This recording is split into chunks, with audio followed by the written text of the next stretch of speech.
So my wife and I used to own a bookstore. Well, thank you.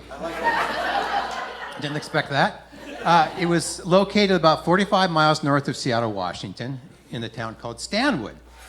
Books for Everyone is what it was called. And we owned it for 8 years. You actually learn a lot when you own a bookstore. So one of the things you learn, and I'm telling you, without exception, everyone's grandchild is brilliant. I can't tell you how many copies of Baby Einstein we sold or Preparing Your 4-Year-Old for Harvard, but it was a lot. So one of the unwritten rules of bookselling is you don't comment on someone's books. So if someone comes up and they have How to Have an Affair or successful tax evasion strategies, you just keep a poker face and you ring up the books. The problem with that is that you develop a friendship with some of your customers. So we had this one customer. She was 80 years old. She'd been widowed for 4 years. We were very fond of her. She came up with a stack of books one day. I'm ringing them up, $14.95, $16.95, $18.95. And then there's a book that I see, He's Just Not That Into You. I thought I had to say something. So I said, you know, Dorothy, he's just not worth it. She said, you know, he's right. And she gave the book back. And I'm thinking, damn it, Patrick, he's given up $20. So often people would ask us for recommendations. Sometimes we would miss the mark. One time, a woman asked for a book for her 13-year-old grandson. And after some conversation, I recommended Huck Finn.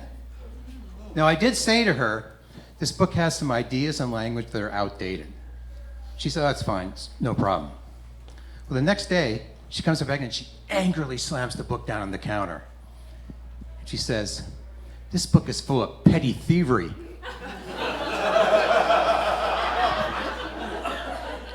I said, the racism didn't bother you?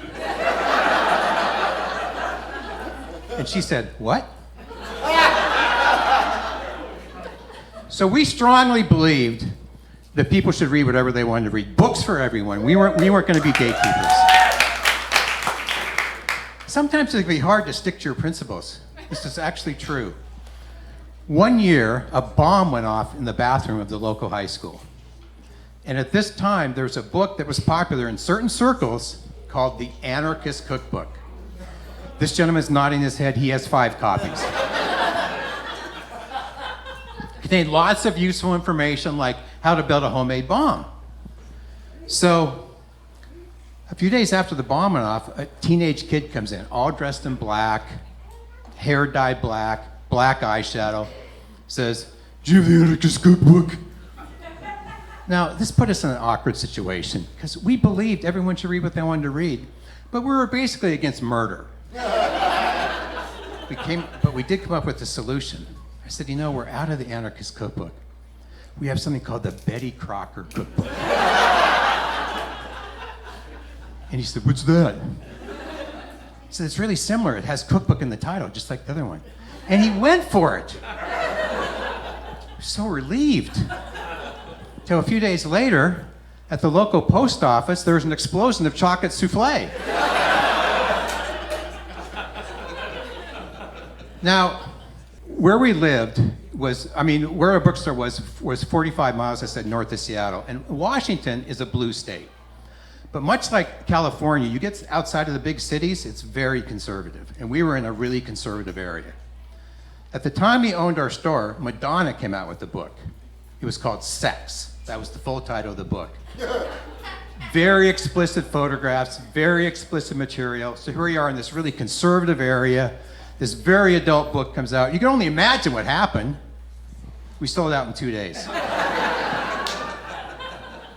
Well, not long after we sold our last copy, a man comes in and says, just sex!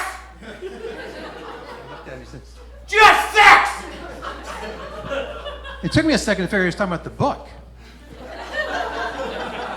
I said, I'm sorry, sir, we sold out and we can't get any more copies. And he said, I knew you sold that book here. I'm going to go tell Mayor Larson what a filthy store this is. And I said, when you're talking to him, I'm going to ask if you can see his copy. So when we owned our store, a competing store opened across the street. It was family friendly. It billed itself as family friendly, safe for kids. They have to worry about being exposed to any risky content. And it worked, actually. It was a safe place for kids. Parents would drop their kids off there and then come to our store and buy 50 Shades of Grey. Fortunately, it went out of business after about 6 months. I guess they didn't have enough copies of Huck Finn. Patrick Moody, thank you very much.